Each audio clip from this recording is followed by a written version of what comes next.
Rainbow classes channel पर स्वागत करते हैं और टॉपिक है बायोलॉजी सब्जेक्ट का और इसमें भी है टॉपिक ह्यूमन डिजीज मानव रोग। तो सबसे पहले हम लोग डिफाइन करेंगे कि मानव रोग क्या है। मानव रोग के बारे में जानना चाहेंगे कि आखिर मानव में रोग का स्थिति क्या है, मनुष्य में रोग कैसे होता है, इन पर हम लोग को सवाल बन रहा है ना। और सारे लोग को ये देखना होगा कि मानव रोग में क्या क्या चीज़ उत्पन्न हो रहा है, कैसी स्थितियाँ उत्पन्न हो रही है, इस पर हम लोग बात कर लेंगे। तो सबसे पहले ध्यान देना होगा सारे अभ्यर्थी को कि जो रोग है वो एक प्रकार का घटित घटना है। रोग को तो घटना ही मानेंगे ना, और घटित घटना मानना भी पड़ेगा क्योंकि आप सब लोग जितने भी मेरे साथ हैं वो सारे लोग बहुत अच्छे ढंग से जुड़े हैं। तो इसके लिए मैं बताऊंगा कि देखिए होता क्या है कि जीवन चलाने के लिए, जीवन के लिए, लाइफ के लिए, तो ये लाइफ हम लोग का है, ये जो जीवन है, ये जीवन हम लोग के लिए तब बेहतर होता है जब मुख्य रूप से तीन चीज़ों को आप लोग अच्छे से जानिएगा कि वो तीन चीज़ क्या क्या है ना। तो पहला जो इसमें है उसको हम लोग जानना चाहेंगे कि सबसे पहले खाना तो खाते हैं और खाना खाने के बाद बाबू, खाना खाने के बाद इसमें फूड का जो है डाइजेशन होना जरूरी है, पाचन होना जरूरी है। पाचन होगा तो इसका सबसे पहले ये भी जानना होगा कि सर्कुलेशन भी सही होगा। तो सबसे पहले भोजन को हम लोग डाइजेशन करते हैं और उसके बाद सर्कुलेशन होता है। भोजन पचेगा तभी ना ब्लड बनेगा, और ब्लड बनेगा तो ब्लड को चलना भी जरूरी है। और ये सारे के सारे चीज़ डिपेंड करता है किस पर? रेस्पायरेशन पर। और हम लोग इसे जब क्रमबद्ध रूप में जानेंगे तो सबसे पहले हम लोग को ये जानना होगा कि सबसे पहला स्टेप जो है वो ही यही है, फिर दूसरा स्टेप ये है और तीसरा स्टेप ये है ना। तो कहने का मतलब है कि हम लोग को श्वसन क्रिया सही होगी, भोजन का पाचन सही होगा, ब्लड का सर्कुलेशन सही से होगा, तो हम लोग जो हैं वो कहलाएंगे हेल्दी पर्सन, है ना, स्वस्थ व्यक्ति कहलाएंगे। और जब स्वस्थ व्यक्ति कहलाएंगे तो इतना होना बहुत जरूरी है। किंतु होता क्या है, इस पर हम लोग चर्चा करेंगे कि इसमें समस्या कहाँ से आती है, इस पर हम लोग फोकस करेंगे, है ना। तो होता क्या है कि शरीर पर जब विपरीत प्रभाव पड़ जाए, शरीर पर जब विपरीत प्रभाव उत्पन्न होने लगता है,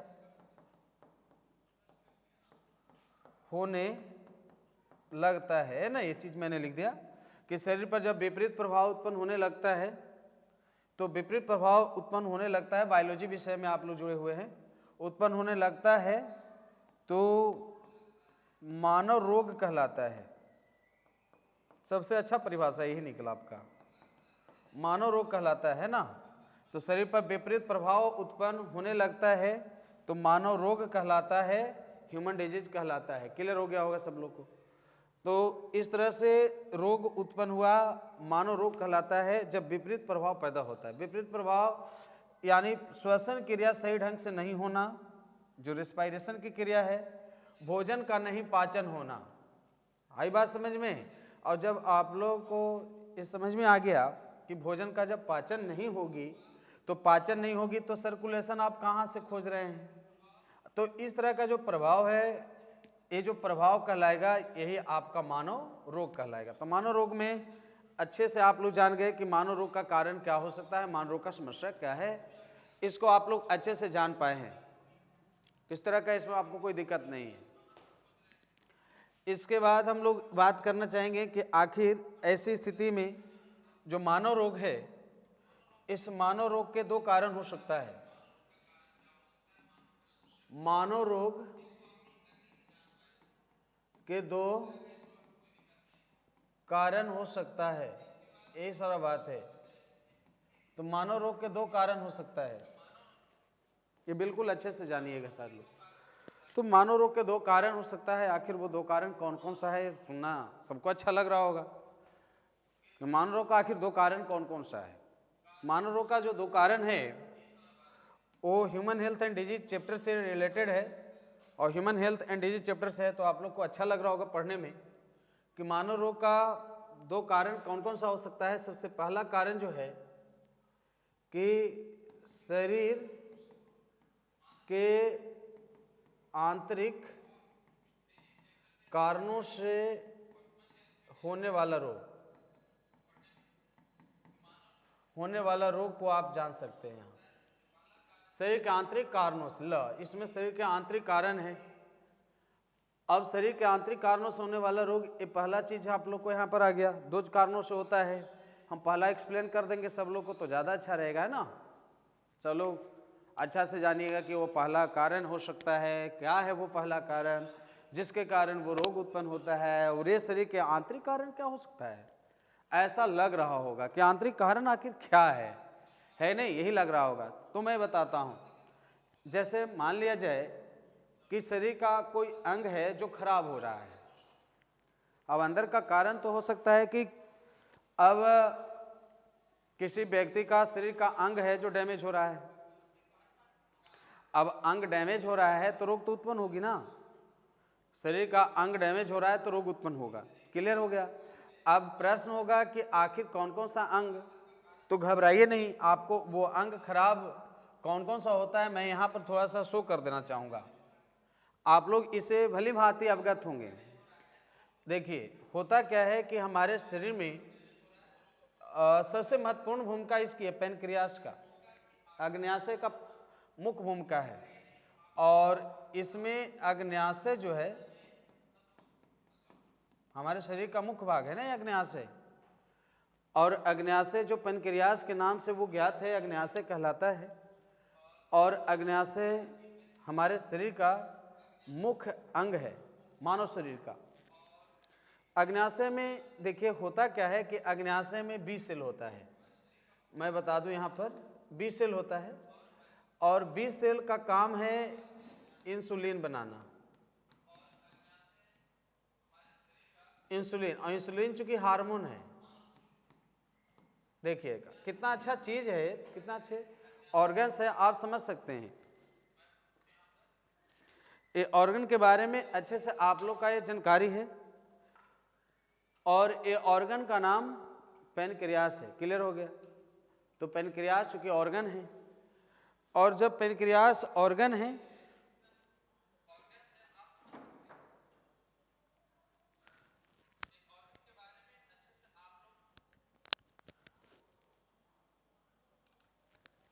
चलिए, तो ऑर्गन है और ऑर्गन अग्न्याशय है। अग्न्याशय में बी सेल होता है। इंसुलिन चूंकि हार्मोन है बनाता है।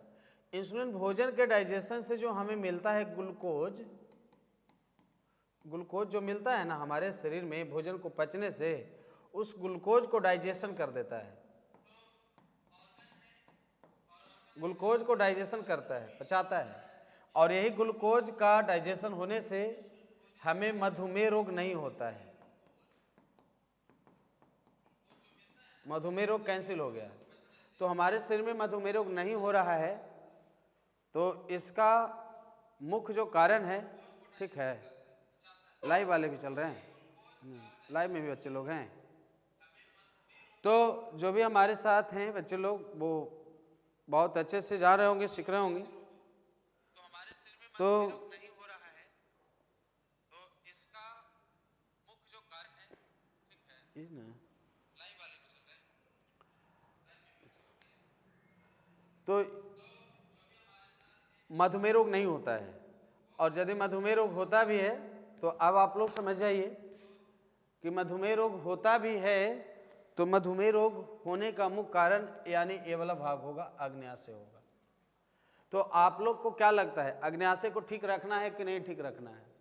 यदि अग्न्याशय ठीक नहीं रहेगा तो समस्या पैदा होते चला जाएगा। तो अग्न्याशय को खराब होने से इंसुलिन प्रभावित हो जाएगा, और इंसुलिन प्रभावित होने से चूंकि हार्मोन है, ग्लूकोज नहीं पचेगा, डाइजेशन नहीं हो पाएगा, और डाइजेशन नहीं होने के कारण लोगों को मधुमेह रोग हो गई। तो ये बताइए शरीर के अंदर महीने ये था, और शरीर के अंदर में जो पैनक्रियाज था, तो ये कौन कारण कहलाएगा? आंतरिक कारण कहलाएगा। बिल्कुल, ये आंतरिक कारण के अंतर्गत ही आया ना ये। तो शरीर में आंतरिक कारकों से यानी आंतरिक कारणों से होने वाला रोग कहलाएगा। अब इसके अलावे भी बहुत सारा पार्ट्स हैं हमारे शरीर में। हार्ट फेलियर होना, लंग्स प्रभावित होना, किडनी का प्रभाव पड़ना, स्टोमक का प्रॉब्लम होना, मतलब यहाँ पर और भी प्रॉब्लम खड़ा हो सकता है हमारे शरीर के अंदर के अंगों को नाकाम करने से। तो शरीर के आंतरिक जो अंग है उसको खराब हो जाने से रोग होता है, तो आंतरिक कारणों से होने वाला रोग कहलाता है। अच्छे से आप लोग को समझ में आ गया होगा। इसके बाद आपको नंबर 2 की जब बात करेंगे तो दूसरा जब बात करेंगे तो बाहरी कारकों से होने वाली रोग भी होगा। होने वाले रोग, अब ये देखिए, बाहरी कारकों से होने वाले रोग की बात करेंगे। अब यहाँ पर ये जानना है कि बाहरी कारकों से हमारे शरीर पर भी रोग उत्पन्न हो रहा है, इसको अब जानते हैं। तो आखिर बाहरी कारक वो कौन है जो रोग पैदा करता है, इसको भी पता करना चाहेंगे ना सब। तो बाहरी कारक जो हमारे शरीर के अंदर में बाहर से प्रवेश कर जाता है और शरीर के अंदर में प्रवेश कर जाने के बाद हमारे शरीर में रोग पैदा करता है। बाहरी कारक है और शरीर के अंदर प्रवेश कर रहा है और शरीर में रोग पैदा कर रहा है। तो वो बाहरी कारक प्रवेश कैसे करता है?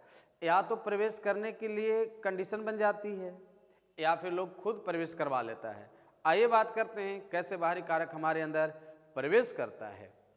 बाहरी कारक प्रवेश कैसे करता है इसको आप लोग को समझना होगा। तो आप लोग समझिए, जब हम लोग खाना खाते हैं तो खाना जब आप खाते हैं यानी जब भोजन करते हैं तो भोजन में आपको नमक भी रहता है, ठीक ना। आप जहाँ तहाँ के दुकान से जैसे पाते हैं वैसे सस्ता समझकर क्या करिएगा, महंगाई भी तो एक कारण है। सस्ते दर पर जो उपलब्ध है मार्केट में नमक, उसको हम लोग प्राप्त कर लेते हैं क्योंकि पैसा कम लगता है, लेकिन दूसरे रूप में बीमारी पर खर्च ज़्यादा करना पड़ता है। क्या है ना इसी बात? तो बिल्कुल यही बात है। तो नमक जो हम लोग लेते हैं उसमें नहीं देखते हैं कि आयोडीन कितना मात्रा में है। सही बात हम बोल रहे हैं ना? कमेंट कर दीजिएगा हम सही बोल रहे हैं कि नहीं बोल रहे हैं। तो आयोडीन जो है वो हम लोग जांच नहीं कर पाते हैं, अक्सर यह होता ही है ऐसा। तो आयोडीन नहीं जांच कर पाए तो आयोडीन की जब कमी हो जाएगी तो व्यक्तियों में एक रोग हो जाएगा जिसका नाम है ग्वाइटर डिजीज। और इसमें जो प्रभावित होगा वो प्रभावित होगा थायराइड ग्लैंड। आप बताइए कौन चाहता है कि रोग हो? कोई चाहेगा? है ना, अमीर गरीब कोई भी बताइए चाहेगा कि रोग हो? नहीं ना। तो और बीमारी के कारण कितना प्रभाव पड़ता है वो तो वो अच्छे से बताएंगे जिनको बीमारी का है नहीं वजह रहा है या फिर जो लोग बीमारी से ग्रसित हैं तो वो अच्छे से बताएंगे। तो इसमें ये देखना है और इसमें डॉक्टर का सलाह लेना पड़ता है, इलाज करवाना पड़ता है। तो थायराइड ग्लैंड प्रभावित हो जाता है आयोडीन की कमी से और बीमारी का नाम है ग्वाइटर डिजीज। तो अब हम लोग जब इस पर बात करिएगा कि कैसा होता है वो ग्वाइटर डिजीज, शायद ग्वाइटर डिजीज कि जब हम लोग फोकस करेंगे तो यहाँ पर है नहीं घेंघा रोग के नाम से है, ये ग्वाइटर हो जाता है, घंघा में होता है, आप लोग को जानना होगा। तो घेंघा रोग है ऐसे थायराइड ग्लैंड है जो प्रभावित हो जाता है आयोडीन में कमी हो जाए शरीर में, तो इसलिए नमक खाइए तो उसमें जरूर आप लोग आयोडीन जांच करिए और मेरा सलाह है इस तरह का। इसके अतिरिक्त भी आप लोग को ये समझ में आना चाहिए कि जब हम लोग पोल्यूशन वाला एरिया में जब हम लोग रहते हैं तो आप लोग को ये लगता है कि ये पोल्यूशन आपको जान बचाएगा? लगता है तो आप बताइए। इतना जो स्मोकिंग हो रहा है, ये स्मोक जो निकल रहा है, इसलिए हमारी सरकार ने निर्णय लेती है और बताती है कि जहाँ सघन आबादी हो, घनी आबादी हो, वहाँ इंडस्ट्री स्थापित नहीं किया जाए। वहाँ इंडस्ट्री स्थापित होगी तो दिक्कत होगा। तो इसलिए यहाँ जो स्मोक जो दिख रहा है, जो धुआं उठ रहा है, यह पोल्यूशन है, यह प्रदूषण है और प्रदूषण का शिकार हम लोग बनेंगे। तो ये सब चूँकि शरीर के बाहर में जो आ रहा है वो बाहर से आ रहा है और शरीर में जब बाहर से प्रवेश कर रहा है तो ये भी हमारा बाहरी कारक हो जाएगा और रोग पैदा करेगा। अच्छा से आ रहा होगा। इसके अतिरिक्त आप लोग को ये भी पता है कि ये सब जो एरिया देख रहे हैं आप लोग, ये सब जो है क्या है, सब प्रदूषण ही तो है। और आप लोग जो बड़े बड़े सिटी शहरों में आप जो देखते हैं कितना है ना, आप यहाँ देख सकते हैं धुआं निकल रहा है।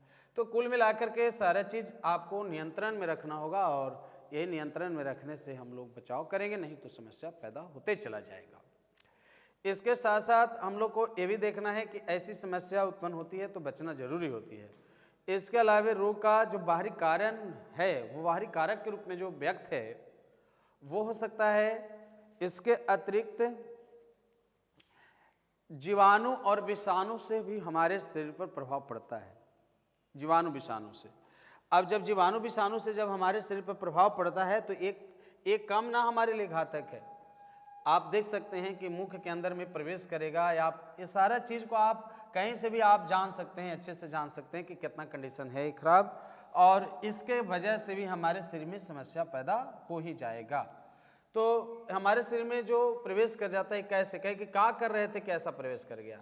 आपको ये जानना होगा कि ये जो वाटर है वो कॉन्टामिनेटेड हो सकता है, और कॉन्टामिनेटेड को कहने का मतलब है कि ये संदूषित हो सकता है।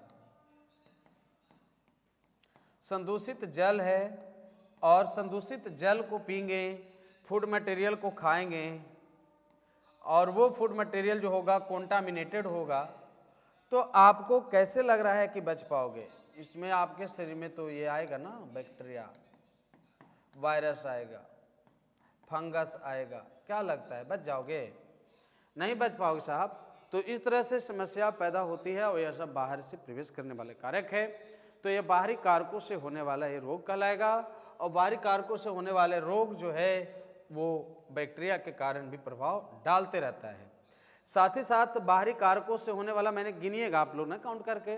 पहला मैंने बोला आयोडीन की कमी, दूसरा बोले प्रदूषण, और तीसरा मैंने बैक्टीरिया और वायरस बताया है। चौथा यहाँ पर आप जब जानना चाहोगे इस स्टेप में, तो खैर हम यहाँ पर बता देंगे कि आप लोग को ये पता होगा कि इसके अतिरिक्त हमारे शरीर में जो मुख्य रूप से है वो ज़्यादातर जो ड्रग्स है, नशा पैदा करने वाला जो पदार्थ है, शराब है, सिगरेट है, जैसे एक ही लाइन हम लोग यहाँ पर डाल देंगे, यानी क्या, स्मोकिंग। तो आप बताओ, धूम्रपान करने से फेफड़ा प्रभावित हो जाएगा, और फेफड़ा पर जब प्रभाव पड़ेगा सिगरेट से, गुटखा से, पान से, धतूरा से, भांग से, शराब से, इसके अलावा न जाने बहुत सारे ड्रग भी आते हैं और भी पेय पदार्थ आते हैं, मादक पदार्थ आते हैं, तो उसके द्वारा शरीर पर भी प्रभाव पड़ेगा।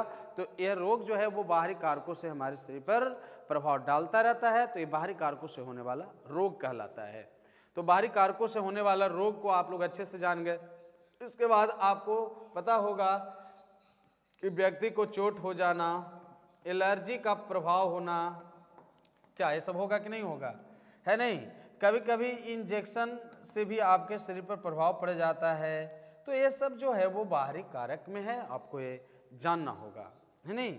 अब यहाँ तक जब जान गए हैं तो यहाँ पर मुख्य रूप से आंतरिक और बाहरी दोनों चीज़ों को आपने अच्छे से जाना। अब हम जब नेक्स्ट टॉपिक में जुड़ेंगे आप लोग के साथ, नेक्स्ट वीडियो में जुड़ेंगे, तो हम आपको बताएंगे कि रोग के कितने श्रेणी हो सकता है मुख्य रूप से, इस पर हम लोग चर्चा करेंगे, नेक्स्ट जो भाग होगा।